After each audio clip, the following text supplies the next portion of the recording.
Quand Dieu nous a fait une promesse, le livre d'Habakkuk a dit qu'il ne tardera pas à l'accomplir.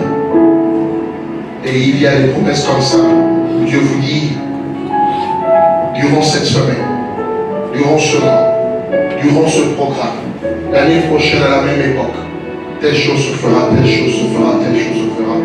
Et c'est ce qui s'est fait. Pour beaucoup de personnes, c'est rien du tout. Pour beaucoup de personnes, c'est rien du tout. Mais ceux qui ont appris à travailler avec Dieu dans l'esprit, ils savent que le monde spirituel travaille avec des accréditations. Le monde spirituel travaille avec des accréditations. Il y a une sphère où vous ne percevez jamais. Si vous n'avez pas l'accréditation, de pouvoir y aller. Et je vais donner une clé à l'église. L'Esprit de Dieu m'a révélé que c'est comme un vaccin contre les attaques de l'ennemi. Vous savez le rôle du vaccin, n'est-ce pas? Ça a un rôle préventif. On est d'accord? Mais c'est pour prévenir la maladie. En d'autres termes, on vous injecte un vaccin des maladies fréquentes et habituelles, soit à cause de votre âge, soit à cause du lieu où vous êtes. Mais j'ai été surpris quand le Saint-Esprit m'a dit que la sanctification est un vaccin préventif contre toute attaque de l'ennemi. La sanctification. La sanctification est un vaccin préventif. Quand vous êtes sanctifié, même si c'est demain qui décide de vous attaquer, parce que vous êtes dans la sanctification, il ne sera pas par là où il faut commencer. Dieu nous a visités, il nous a fait du bien, réjouissons-nous.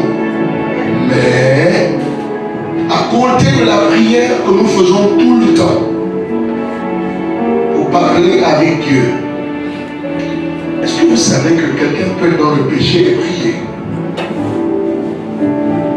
Pourquoi vous dites pas lui? Quelqu'un peut ne pas être en phase avec Dieu et prier. La condition pour la prière, ce n'est pas la sanctification. Non. Tout le monde, muet, sourd, peu importe l'handicap que vous avez, tout le monde a la liberté de prier quand il veut, comme il veut. Mais la Bible dit que c'est la prière fervente du juste qui est efficace.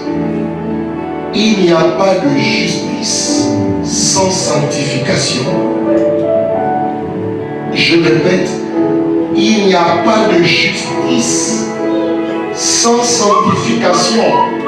Et si le Saint des Saints habite en vous, vous êtes saints. Alors comprenez-moi bien. Je suis en train de ménager la idée sur plusieurs tableaux. Mais le Saint des Saints ne peut pas habiter dans un temple qui n'est pas propre. Débarrassons-nous ou encore éloignons-nous de tout ce qui peut nous souiller d'une quelconque manière. Nous sommes dans une terre d'exaucement. Et nous avons besoin d'être dans des conditions pour pouvoir Dieu agir. Amen. Donne-moi un bon amen. Un amen qui me convainc. Ça commence à venir. Alléluia. Il y a celui qui est à côté de toi. Soyons saints. Ce n'est pas un mot anodin. Je ne parle pas aux anges, je parle aux hommes. Nous soyons saints. Alléluia. C'est là que ça se passe. Celui qui pêche, il planifie le péché. Ça ne vient pas par hasard. Tout se passe là. Oui, non. Que ton oui soit oui.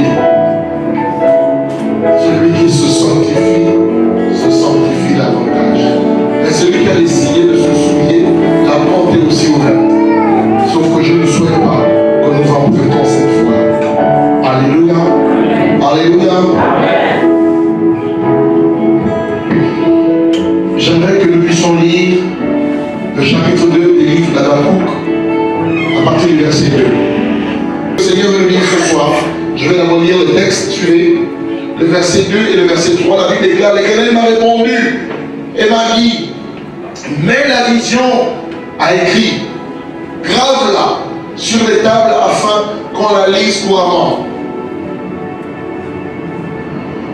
En effet, c'est encore une vision qui concerne un moment fixé. Elle parle de la fin et ne mentira pas.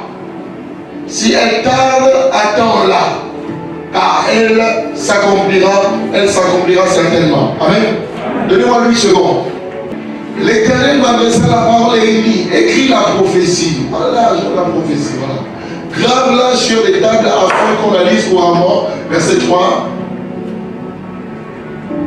Car c'est une prophétie dont le temps est déjà fixé. Elle marche vers son terme. Et elle ne mentira pas. Si elle tarde, attends-la. Car elle s'accomplira certainement. Amen. Amen. Notez ceci. Aucune destinée ne se révèle en dehors de l'action. Aucune destinée ne se révèle en dehors de l'action. Ce texte m'a fait beaucoup de bien.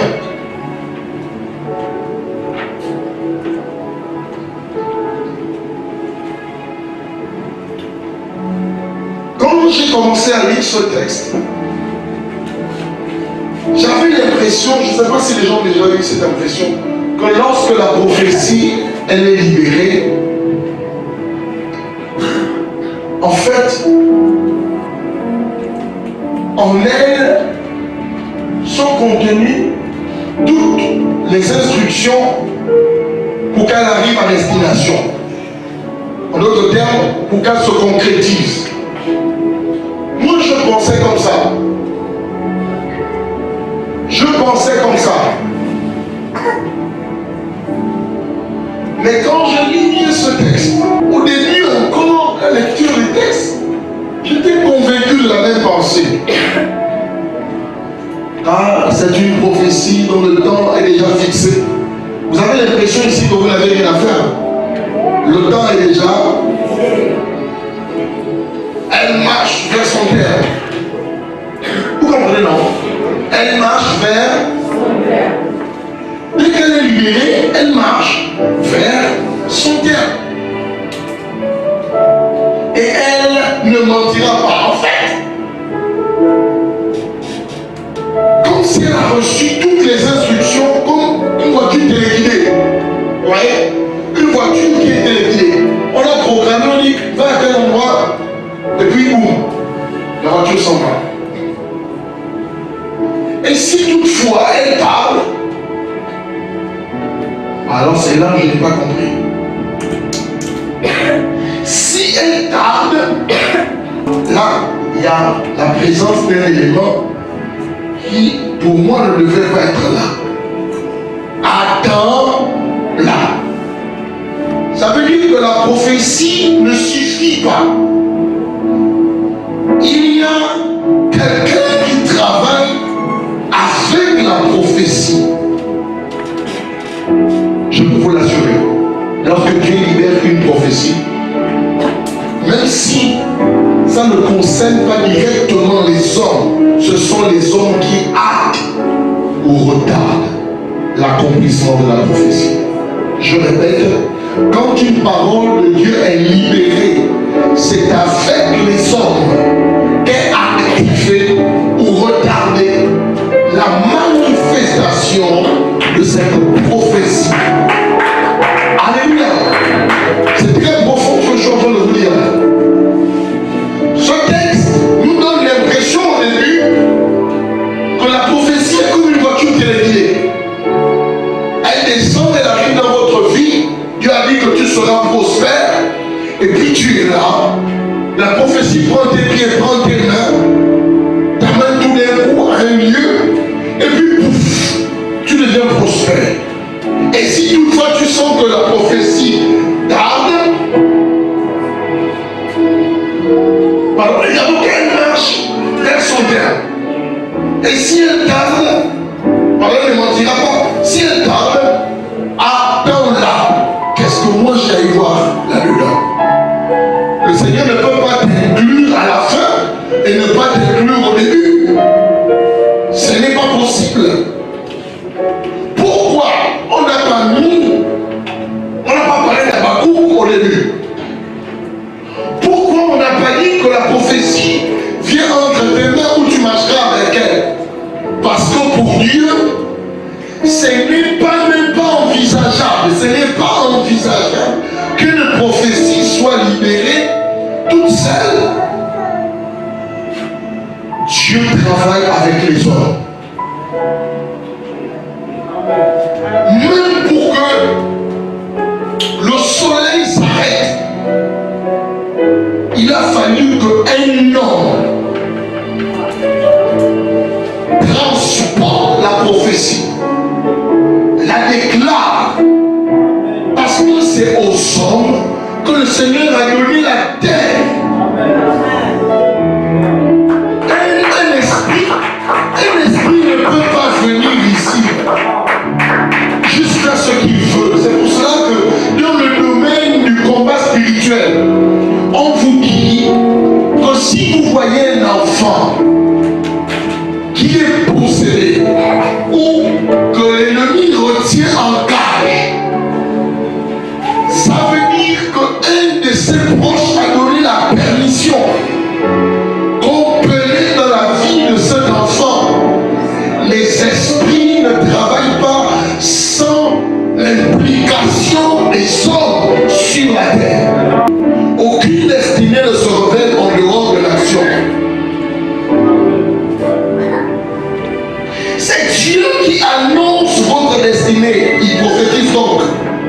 Mais ce sont les hommes qui attestent au moyen des fruits que la prophétie s'est accomplie. Je veux dire qu'il y a un domaine embryonnaire de la prophétie. Mais ça ne veut pas dire qu'elle ne vit pas. Dès qu'elle est libérée, elle marche. Dès que la prophétie est libérée de la bouche de Dieu, elle est vivante. Elle est vivante. Mais à elle seule, elle ne peut pas faire en sorte que vous deveniez. C'est la raison pour laquelle, à tous ceux qui l'ont reçu, à ceux qui croient en son nom, la parole a donné le pouvoir de devenir. En d'autres termes, le pouvoir que vous avez reçu doit travailler de covalence avec la prophétie de Dieu qui révèle votre destinée afin qu'elle s'accomplisse. Mais ce sont les hommes qui attestent que la prophétie s'est accomplie, pas parce que vous leur dites, mais parce qu'ils voient les fruits.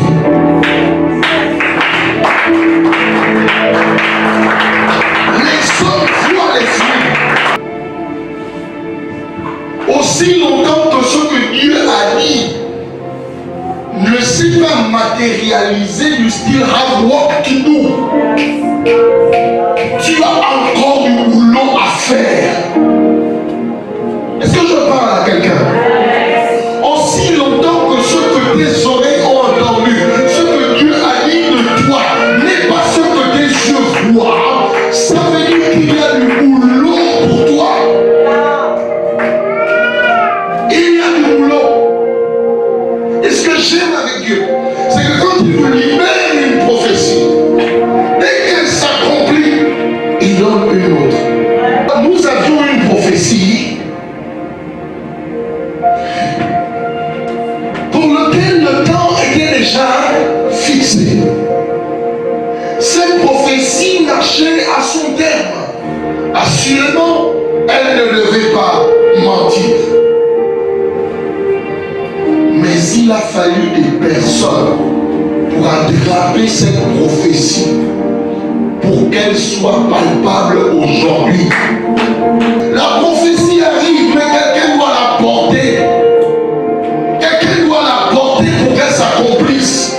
Et c'est là où Dieu nous attend. Ne soyons pas fainéants. Ne pensons pas que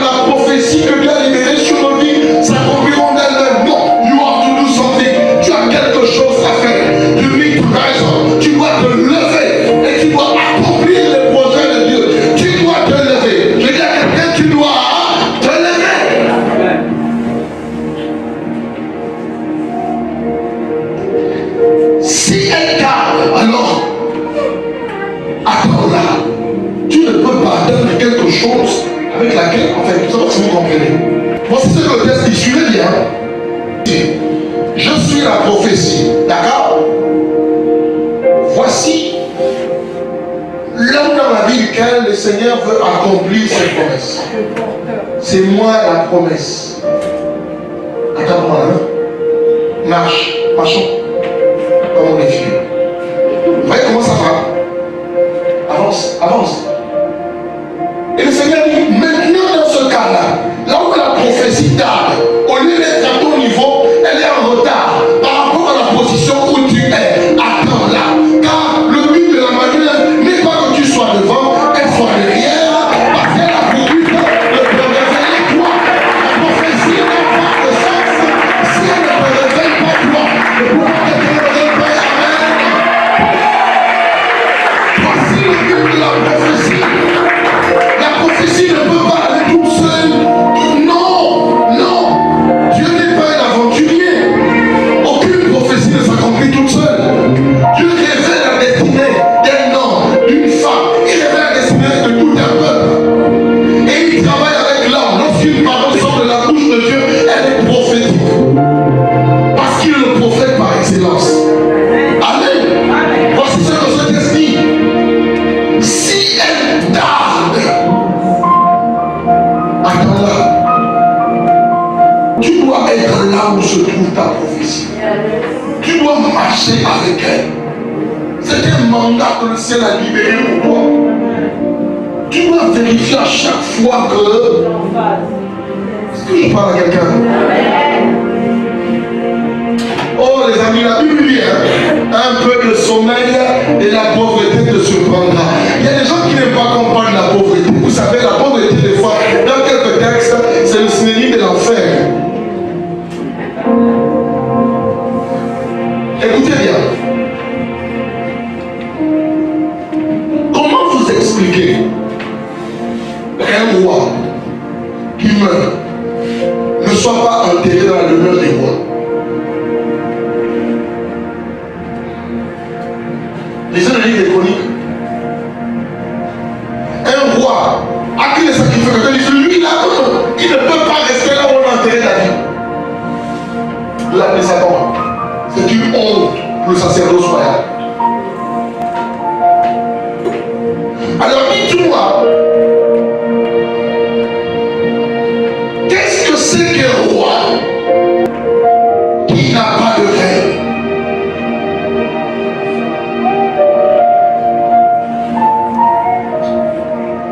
Le contraire de la pauvreté, c'est quoi? Réfléchissez, réfléchissez avant de répondre. Le contraire de la pauvreté, c'est quoi? C'est quoi? Vous savez que la richesse, c'est pas seulement l'argent, n'est-ce pas? La richesse, c'est aussi la bénédiction de Dieu. Alléluia. Parce qu'elle a pour but de s'accomplir. Elle s'accomplira sans doute. Mais tu dois te rassurer qu'il y a l'agencement entre la parole que le Seigneur a donnée. Pendant que j'étais en train de préparer cette heure, le Seigneur m'a dit, parce que avant ce texte, Habakkuk il était à son poste. La volonté de Dieu, c'est que nous soyons à notre poste avant et après la prophétie. Pourquoi nous devons être à notre poste avant la prophétie? Pour qu'elle nous localise. Pourquoi nous devons être à notre poste après la prophétie? Pour qu'elle s'accomplisse. Alléluia. Elle ne s'accomplira pas si quelqu'un n'est pas à son poste. Sortons du christianisme religieux. C'était ce que le Seigneur disait. Ce sont les paroles que le Seigneur m'a dit. Qu'il n'y a donc pas d'ouvrage concluant sans révélation de la vision. Donc la destinée. Vous ne pouvez pas dire que votre vision est concluante ou c'est accompli si vous n'avez pas préalablement reçu l'instruction. Est-ce que je parle à quelqu'un? Il faut recevoir l'instruction. L'instruction, c'est la prophétie. L'instruction, c'est la vision. L'instruction, c'est la destination. Ce sont les orientations de là où Dieu veut que tu ailles. Plus tu acceptes que le Saint-Esprit te porte et te parle, tu acceptes d'être un instrument utile. N'oubliez jamais ce que j'ai dit en premier et que j'ai commencé. N'oubliez jamais cette parole. Aucune destinée ne se révèle en dehors de l'action. Aucune destinée ne s'accomplit en dehors de l'action. Pas l'action de Dieu, toi. Ton action, Dieu a déjà posé un acte, il a libéré la prophétie. L'autre acte, c'est toi. Tu dois porter le vêtement. Tu dois marcher en conséquence. En fait, donnez à Dieu des raisons de s'arrêter sur votre cas. Dieu n'est redevable à personne. Mais donne à Dieu des raisons d'arrêter sa course sur toi. Est-ce que je parle à quelqu'un?